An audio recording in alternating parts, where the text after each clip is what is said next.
भारत एक धार्मिक और सांस्कृतिक विविधता है दशहरा, जिसे विजयादशमी भी कहा जाता है। यह त्योहार बुराई पर स्टोरी सुनने के लिए पूरा वीडियो देखें। भारत एक धार्मिक और सांस्कृतिक विविधताओं का देश है, जहां हर त्योहार का अपना एक विशेष महत्व होता है। इनमें से एक प्रमुख त्योहार है दशहरा, जिसे विजयादशमी भी कहा जाता है। यह त्योहार बुराई पर अच्छाई की विजय का प्रतीक है और पूरे देश में धूमधाम से मनाया जाता है। लेकिन हर क्षेत्र और हर गांव में इस त्योहार को मनाने की अपनी अपनी अनूठी परंपराएं और कहानियां होती हैं। ऐसी ही एक दिलचस्प कहानी है दशहरा गांव की, जो हमें धार्मिक आस्था, परंपराओं और लोक कथाओं के जाल में बांध लेती है। दशहरा गांव की स्थापना यह कहानी उत्तर भारत के एक छोटे से गांव की है, जिसका नाम दशहरा गांव है। इस गांव का नाम ही दशहरा से जुड़ा हुआ है और इसका एक गहरा ऐतिहासिक और धार्मिक महत्व है। कहा जाता है कि इस गांव की स्थापना प्राचीन काल में एक राजा ने की थी, जिसका नाम राजा विजयपाल था।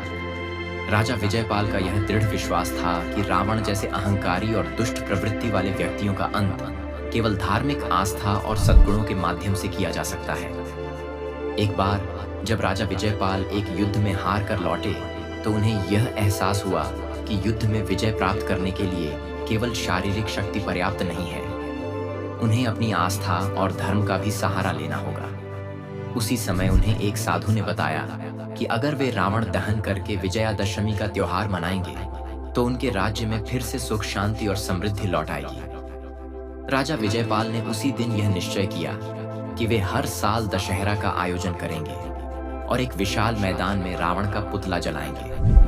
रावण दहन की परंपरा दशहरा गांव की परंपरा अनूठी है। यहाँ रावण दहन की तैयारी कई हफ्तों पहले से शुरू हो जाती है। गांव के लोग आपस में मिलकर एक बड़ा पुतला बनाते हैं, जिसे अत्यंत खूबसूरत तरीके से सजाया जाता है। इस कार्य में गांव के हर व्यक्ति की भागीदारी होती है। पुरुष, महिलाएं और बच्चे सभी मिलकर रावण के पुतले को सजाते और तैयार करते हैं। कहते हैं कि दशहरा गांव का रावण दहन केवल प्रतीकात्मक नहीं है। यहाँ ये मान्यता है कि जिस साल रावण का पुतला ठीक तरह से जलता है, उस साल गांव में खुशहाली रहती है। अगर किसी साल रावण के पुतले में आग ठीक से नहीं लगती या पुतला जलने में असमर्थ रहता है, तो गांव में कोई न कोई विपत्ति आती है। इसलिए गांव के लोग इस काम को पूरी श्रद्धा और समर्पण के साथ करते हैं। रामलीला का आयोजन। रावण दहन से पहले गांव में रामलीला का आयोजन किया जाता है। दशहरा गांव की रामलीला पूरे जिले में प्रसिद्ध है।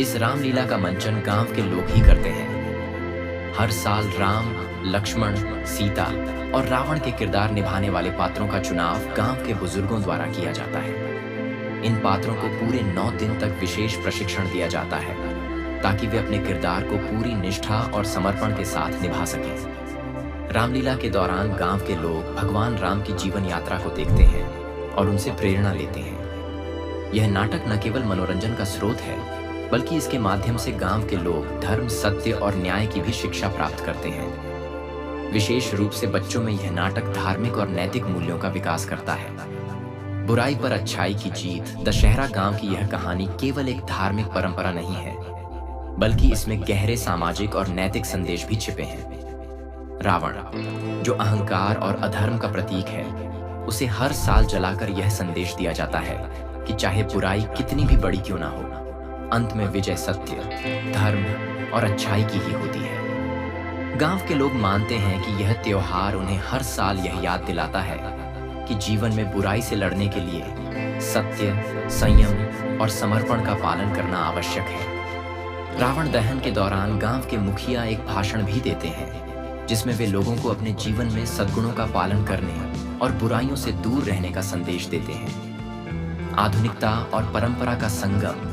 समय के साथ दशहरा गांव में भी आधुनिकता का प्रभाव पड़ने लगा है, लेकिन गांव के लोग अपनी परंपराओं को संजोए हुए हैं। अब रावण के पुतले के साथ साथ मेघनाद और कुंभकर्ण के पुतलों का भी दहन किया जाता है। इसके साथ ही रावण के पुतले को जलाने के लिए आतिशबाजी का भी प्रयोग किया जाता है, जो पूरे आसमान को रोशनी से भर देती है। गांव के लोग मानते हैं कि दशहरा केवल एक धार्मिक त्योहार नहीं है, बल्कि यह उनकी सांस्कृतिक धरोहर भी है। इसीलिए चाहे समय कितना भी बदल जाए, दशहरा का यह उत्सव हर साल उसी श्रद्धा और उल्लास के साथ मनाया जाता है। गांव के बुजुर्ग अपनी अगली पीढ़ी को इस त्योहार की महत्ता और इससे जुड़ी परंपराओं के बारे में बताते हैं, ताकि आने वाली पीढ़ियां भी इसे संजो कर रखें। दशहरा गांव की विशेषता। दशहरा गांव की एक और विशेषता यह है कि यहाँ दशहरा के दिन पूरे गांव के लोग एक साथ मिलकर भोजन करते हैं। इस दिन गांव के सभी परिवार अपने घर से एक एक व्यंजन बनाकर लाते हैं और फिर सभी एक साथ बैठकर उसे ग्रहण करते हैं। इसे सामूहिक भंडारा कहा जाता है। इस भंडारे में हर व्यक्ति को भोजन का प्रसाद मिलता है, चाहे वह अमीर हो या गरीब। यह भंडारा इस बात का प्रतीक है कि दशहरा गांव में सभी लोग एक दूसरे के साथ भाईचारे और प्रेम से रहते हैं। निष्कर्ष, दशहरा गांव की यह कहानी हमें सिखाती है कि चाहे हम कितनी भी आधुनिकता में क्यों न जी रहे हों, अपनी जड़ों और परंपराओं को कभी नहीं भूलना चाहिए। यह गांव बुराई पर अच्छाई की विजय का एक अनूठा उदाहरण है, जहां हर साल रावण का पुतला जलाकर यह संदेश दिया जाता है कि सत्य, धर्म और सदाचार की हमेशा जीत होती है।